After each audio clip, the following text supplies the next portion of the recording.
Assalamualaikum warahmatullahi wabarakatuh. Kami akan mempresentasikan mengenai understanding strategis.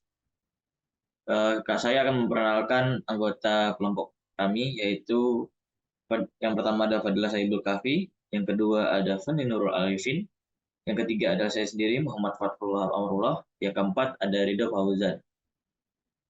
Next. Jadi kami akan membahas mengenai 4 poin. Yang pertama ada tujuan strategi. Yang kedua ada konsep strategi. Yang ketiga ada strategi tingkat perusahaan. Yang keempat ada strategi unit perusahaan. Next. Selanjutnya akan dijelaskan oleh teman saya. Baiklah, di sini saya akan menjelaskan tentang tujuan strategi. Yang pertama ada profitability. Return on investment merupakan rasio profitabilitas yang dihitung dari laba bersih terhadap total aktiva. Semakin tinggi rasio ini berarti semakin baik kondisi suatu perusahaan. Ini ada rumus yang mencari return on investment. Yang pertama ada rasio yang pertama ada revenue dikurang expense dibagi revenue lagi, terus ada revenue dibagi investment, nanti dihasilkan hasilnya akan mendapatkan return on investment. Ini ada contoh soalnya, 10.000 dibagi 9.500 dibagi 10.000 lagi, 10.000 dibagi 4.000, nanti hasilnya akan mendapatkan return on investment sebesar 12,5%. Rasio yang pertama ini merupakan rasio profit margin percentage. Rasio yang kedua ini merupakan rasio investment turnover. Selanjutnya ada risk atau risiko. Pengejaran profitabilitas, organisasi dipengaruhi oleh kesediaan manajemen untuk mengambil risiko. Tingkat pengambilan risiko bervariasi dengan kepribadian masing-masing manajer. Namun demikian, selalu ada batas atas. Beberapa organisasi secara eksplisit menyatakan bahwa tanggung jawab utama manajemen adalah untuk melestarikan aset perusahaan, dengan profitabilitas dianggap sebagai tujuan sekunder. Selanjutnya ada multiple stakeholder approach. Yang pertama ada the capital market. The capital market merupakan sebuah perusahaan mengumpulkan dana di pasar modal. Dan oleh karena itu pemegang saham publik merupakan konstituen yang penting. Yang kedua ada the public market. Merupakan perusahaan menjual barang dan jasanya di pasar produk dan pelanggan membentuk konstituen utama. Yang ketiga ada the factor market. Persaingan untuk sumber daya seperti modal dan bahan baku di pasar faktor. Dan konstituen utama adalah karyawan dan pemasok perusahaan dan berbagai komunitas di mana sumber daya dan operasi perusahaan berada. Selanjutnya akan dijelaskan oleh teman saya. Baik, konsep strategi.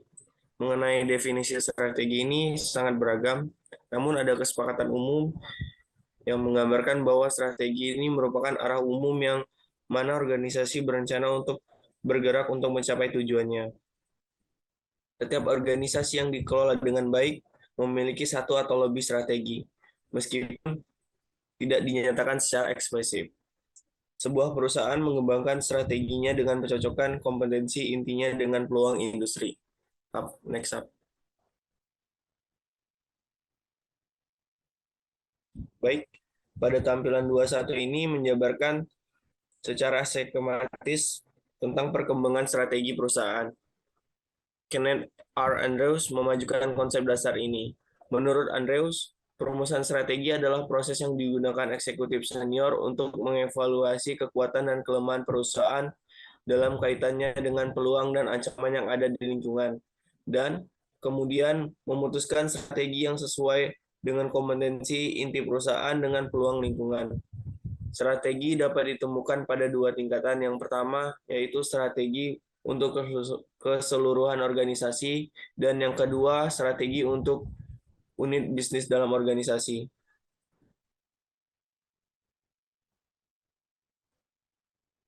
Strategi tingkat perusahaan. Next.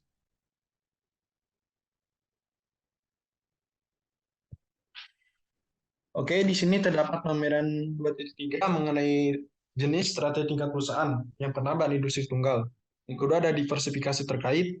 Yang ketiga diversifikasi yang tidak terkait. Yang pertama industri tunggal. Memiliki keterkaitan dengan perusahaan yang sebelumnya itu sangat tinggi, tetapi tingkat diversifikasi pada produknya sangat rendah. Yang kedua diversifikasi terkait. Memiliki keterkaitan dengan perusahaan sebelumnya itu memiliki nilai yang sama itu pada tengah-tengah. Dan tingkat diversifikasinya pun pada tingkat yang tengah-tengah juga. Sementara untuk diversifikasi yang tidak terkait, memiliki tingkat diversifikasi produk yang cukup tinggi, tetapi memiliki keterkaitan dengan perusahaan yang lainnya pun sangat rendah. Next. Baik, di sini saya akan menjelaskan lebih dalam mengenai klasifikasi perusahaan dalam strategi tingkat. Yang pertama itu industri tunggal, merupakan sebuah perusahaan yang beroperasi dalam satu lini bisnis. Biasanya perusahaan ini menggunakan kompetensi intinya untuk mengejar pertumbuhan dalam industri tersebut. Contohnya itu perusahaan ExxonMobil yang terdapat di industri perminyakan. Yang kedua yaitu perusahaan diversifikasi tidak terkait. Merupakan perusahaan yang tidak memiliki kaitan sama sekali atau tidak memiliki hubungan dengan jenis bisnis sebelumnya. Contohnya itu perusahaan Textron yang beroperasi dalam bisnis beragam seperti alat tulis, helikopter, berjaya mesin, komponen mesin pesawat, dan mesin turbin gas. Yang ketiga itu diversifikasi terkait. Merupakan sebuah perusahaan yang beroperasi di beberapa industri dan beberapa unit bisnis untuk mendapatkan manfaat dari seperangkat kompetensi inti yang sama. Contohnya yaitu perusahaan PNG. Next.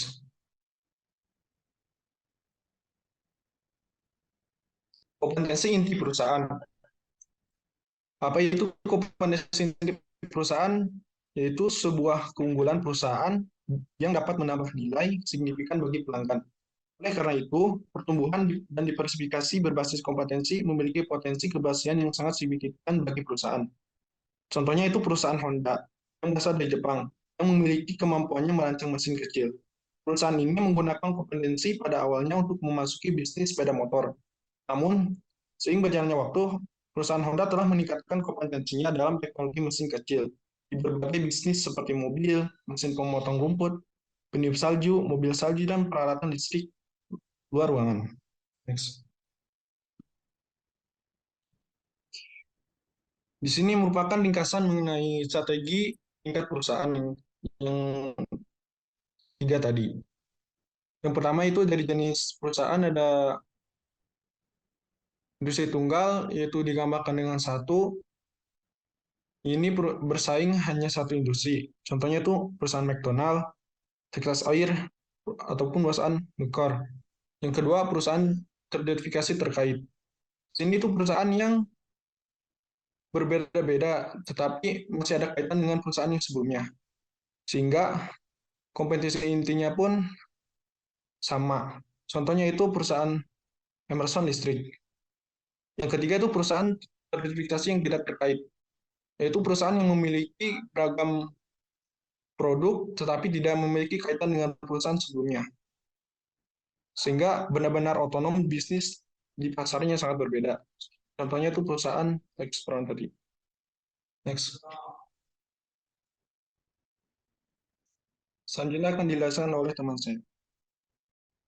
Oke, saya akan menjelaskan mengenai strategi unit bisnis. Next. Apa sih strategi unit bisnis itu? Strategi unit bisnis berurusan dengan bagaimana menciptakan dan mempertahankan keunggulan kompetitif di setiap industri di mana perusahaan telah memilih untuk berpartisipasi. Itu strategi bisnis bergantung pada dua aspek yang saling terkait, yaitu yang pertama ada misinya, mengenai tentang apa tujuan keseluruhannya. Yang kedua ada keunggulan kompetitifnya, yaitu mengenai tentang bagaimana unit bisnis harus bersaing dalam industrinya untuk mencapai misinya. Next. Selanjutnya ada misi unit bisnis. Ada beberapa model perencanaan telah dikembangkan untuk membantu manajer tingkat korporat dari perusahaan yang terverifikasi untuk mengalokasikan sumber daya secara efektif. Model-model ini menunjukkan bahwa sebuah perusahaan memiliki unit bisnis dalam beberapa kategori yang diidentifikasi oleh misi mereka. Strategi yang tepat untuk setiap kategori yang berbeda. Dari sekian banyak model perencanaan, 2 yang paling banyak digunakan. Next.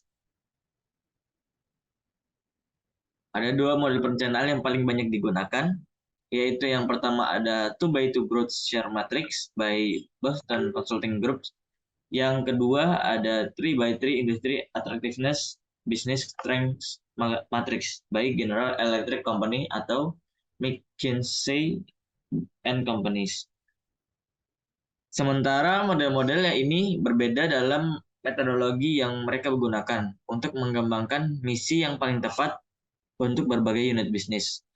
Nah, mereka memiliki serangkaian misi yang sama untuk yang dipilih.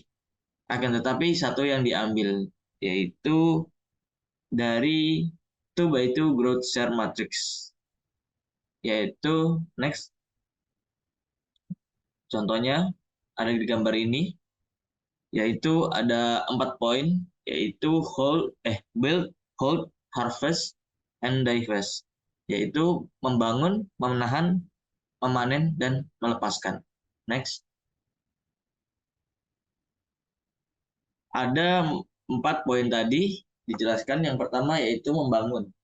Nah, misi ini menyeratkan bertujuan peningkatan pangsa pasar, bahkan dengan mengorbankan pendapatan jangka pendek dan arus kas. Misalnya, bioteknologi merek peralatan listrik genggaman Black & Decker.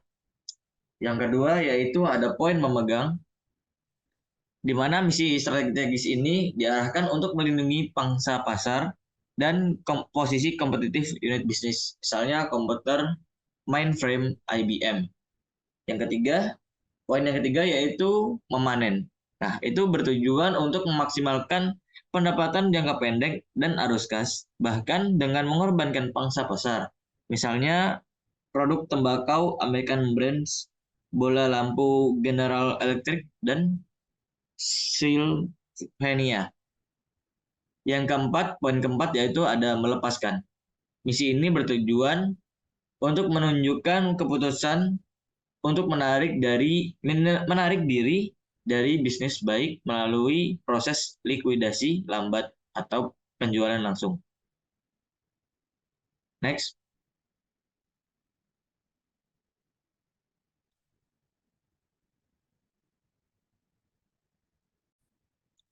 Selanjutnya yaitu ada keunggulan kompetitif unit bisnis. Terdapat 5 poin, yaitu ada intensitas persaingan di antara para pesaing yang ada. Yang kedua ada kekuatan tawar-menawar pelanggan. Yang ketiga ada kekuatan tawar-menawar pemasok. Yang keempat ada ancaman pengganti. Yang kelima yaitu ada ancaman masuk baru. Oke, yang pertama adalah intensitas persaingan antara pesaing yang ada.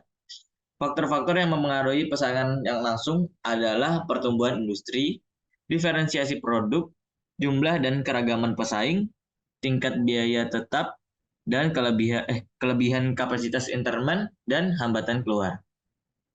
Yang kedua yaitu ada kekuatan tawar-menawar pelanggan. Faktor-faktor yang mempengaruhi kekuatan pembeli adalah jumlah pembeli, biaya peralihan pembeli, kemampuan pembeli untuk berintegrasi ke belakang, dampak produk unit bisnis terhadap biaya total pembeli, dampak produk unit bisnis terhadap kualitas atau kinerja produk pembeli, dan signifikansi volume unit bisnis. Yang ketiga yaitu ada kekuatan tawar-menawar pemasok. Faktor yang mempengaruhi kekuatan pemasok adalah jumlah pemasok, kemampuan pemasok untuk mengintegrasikan ke depan, keberadaan input pengganti, dan pentingnya volume unit bisnis bagi pemasok. Yang keempat yaitu ada ancaman dari pemain pengganti. Faktor-faktor yang mempengaruhi ancaman substitusi adalah yaitu sebagai berikut: harga atau kinerja relatif barang substitusi, biaya peralihan pembeli, dan kecenderungan pembeli untuk mengganti. Yang terakhir yaitu ada ancaman masuk baru. Faktor-faktor yang mempengaruhi hambatan masuk yaitu sebagai berikut: persyaratan modal, akses ke saluran distribusi, skala ekonomi, diferensiasi produk, kompleksitas teknologi produk atau proses, pembalasan yang diharapkan dari perusahaan yang ada, dan kebijakan pemerintah. Next.